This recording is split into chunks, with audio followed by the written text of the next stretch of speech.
Pang ulan yata. Buti nga, konti na lang pitasin natin.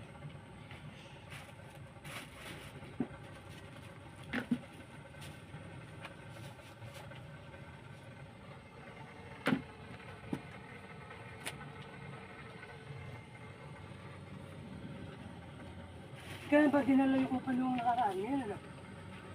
Ayan. Yung ano. Kung ngayon lang ang bibenta yun. Noon, okay lang. Kung dinala kahapon, malalaman na yun ngayon. O kaya bukas. Baka tumaas ulit. Pero parang sa tataas ulimin eh, kasi wala naman ng bus. Kasi yan eh. Tumaas ulit kasi sa daw, pwede na. Bumalik lang sa sandaan.